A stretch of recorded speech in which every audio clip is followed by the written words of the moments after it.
Jadi, kita juga memperhatikan apa yang dikeluhkan oleh orang tersebut. Jika dia mengatakan bahwa saat membungkuk ke depan misalnya, dia merasakan sakit, maka kita akan melihat bagaimana gerakan membungkuk itu terjadi. Nah, misalnya di sini kita juga bisa melihatnya. Jadi, saat kita menundukkan kepala, saat menunduk, kepala sedikit bergerak ke samping dan kita bisa melihat kenapa hal itu terjadi. Jadi, saat bergerak, kepala maju ke depan, awalnya bergerak secara simetris, lalu sedikit bergeser ke samping sini. Mungkin panjang otot-otot ekstensor berbeda. Mungkin juga mobilitas sendi yang berbeda. Itu nanti akan kita cari tahu dan tentukan selama proses pengobatan. Mungkin bagian atas otot ini meregang dengan cara yang berbeda. Jadi di sini gerakannya sama. Saat melanjutkan gerakan, kepala harus sedikit dimiringkan ke samping agar gerakannya bisa berlanjut seperti ini. Terutama jika orang tersebut merasa terganggu, kita akan menyesuaikannya selama proses pengobatan. Jadi, saat berbaring miring, kita bisa mengakses secara bersamaan kelompok otot yang terletak di antara tulang belikat dan tulang belakang. Di sini, kita bisa dengan sangat baik menangani trapesius bawah, trapesius tengah, bagian atas otot trapesius, dan otot romboid. Bekerja untuk meningkatkan mobilitas tulang belikat, bahkan mempengaruhi sendi kostotransversal, serta meningkatkan mobilitas tulang rusuk terhadap tulang belakang. Tapi yang paling penting, di posisi ini sangat baik. Kita bisa menangani seluruh kelompok otot leher samping ini, mulai dari trapezius, di sini, dari semua sisi. Otot trapezius bisa kita tangani bersama. Ini adalah spina scapula. Langsung mulai dari sini, di bawah otot trapezius ini. Tepat di tempat ini terdapat otot infraspinatus. Jika misalnya seseorang memiliki masalah dengan bahunya, dalam posisi ini kita juga bisa menangani otot infraspinatus, otot supraspinatus, lalu leher itu sendiri. Ini adalah akses yang sangat baik ke otot-otot leher. Di sini, di atas, ada otot trapezius. Lapisan paling atas ini juga berperan dalam menstabilkan leher, menjaga posisi leher dan kepala. Di bawahnya terdapat lapisan yang lebih dalam. Jadi, jika kita ingin otot-ototnya sedikit dalam keadaan tegang, kita akan melakukan peregangan seperti ini. Misalnya, kita bisa menggunakan teknik-teknik fasial seperti ini. Ya, kita bisa membiarkan kepala menggantung seperti ini. Jika kita perlu, misalnya menangani otot, menghilangkan titik picu, atau kita perlu menangani lapisan otot yang lebih dalam. Jadi, sebaiknya mulai bukan dari posisi di mana otot-otot meregang, tapi dari posisi seperti ini. Di sini lebih baik meletakkan tangan di bawah kepala seperti ini saat tangan lurus. Karena kalau ditekuk, sedikit menimbulkan ketegangan pada otot leher. Atau jika tangan tidak memungkinkan, mobilitas tidak memungkinkan, bisa meletakkan bantal apa saja.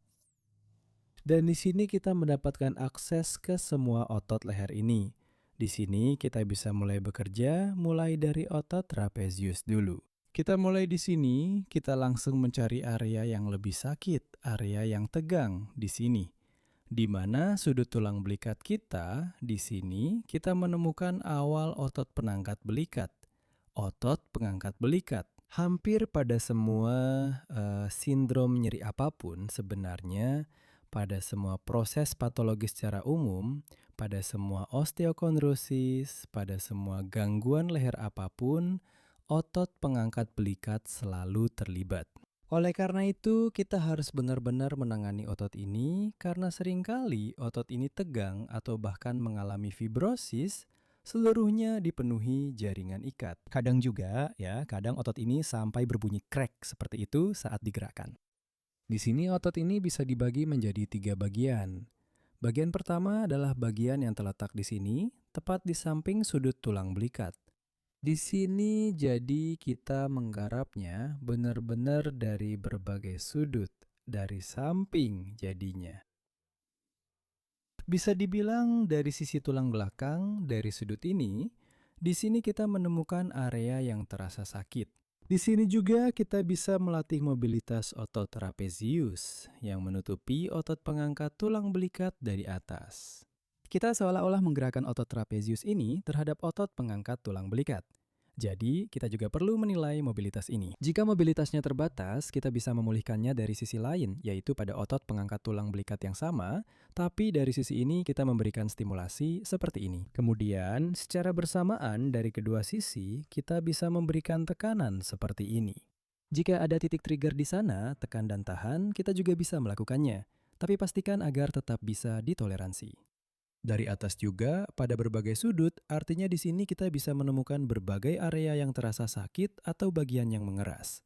Semua ini harus dipijat, dan dengan cara seperti ini adalah tempat awal otot yang mengangkat tulang belikat dari sudut belikat, seperti ini. Dan kita juga mendiagnosis sekaligus, lalu melanjutkan pemijatan. Bagian tengah ini, semuanya ada di sini. Anda harus memperhatikan bahwa bagian tengahnya ada di bawah otot trapezius. Seringkali bagian ini juga sedikit mengalami fibrosis. Tempat ini, Anda mencari titik yang sakit lalu memijat area tersebut. Dan bagian atas adalah bagian yang di sini yang menempel pada 4 tulang belakang atas. Biasanya bagian ini lebih tipis. Tapi di sana juga kadang ada area yang terasa sakit. Tapi semuanya di sini, dekat. Sudah berada di dekat otot scalenus dan di belakangnya itu sudah bagian lain dari otot ekstensor leher, yaitu otot semispinalis, otot splenius, lalu otot trapezius itu sendiri. Jika kita perlu sedikit merilekskannya, menghilangkan ketegangan atau tarikan di otot itu. Di sini kita bisa menggunakan sesuatu agar kita sedikit tangan meluncur, ini semua adalah bagian dari prosesnya. Tidak perlu banyak minyak di sini, cukup sedikit saja, hanya agar ada sedikit pelumasan untuk meluncur. Kita bisa menggunakan bagian tangan ini, kita lakukan seperti ini, agar tangan kita sedikit meluncur, tapi tidak terlalu licin. Dan di sini, kita mulai dengan memberikan tekanan, menekan jaringan, lalu perlahan mengikuti arah seratnya. Dalam hal ini, kita melakukan gerakan seperti ini. Dan di sini, dari berbagai sudut, kita bisa dimulai dari spina scapula, lalu kita lakukan gerakan seperti ini. Jadi, kita sekaligus juga memijat fascia, otot trapezius itu sendiri, dan pada saat yang sama juga mempengaruhi area di mana fascia otot trapezius berada di dekat fascia otot yang mengangkat tulang belikat di sepanjang tulang belikat. Jadi ini adalah area ini juga, tepat di bawah otot trapezius. Di sini terdapat otot supraspinatus, di mana sering terdapat area-area tegang, titik-titik trigger, dengan sudut seperti ini, di sini. Lalu kita juga sedikit memijat otot trapezius dari depan ke arah sini. Lalu bagian ini juga, bagian ini. Bagian ini harus dipijat dengan cukup baik.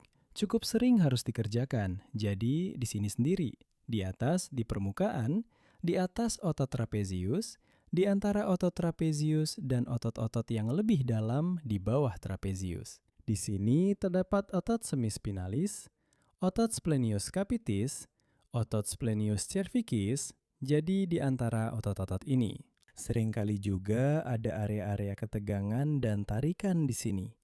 Jadi penting bukan hanya menemukan area yang sakit di dalam otot itu sendiri, tetapi juga di antara otot-otot tersebut.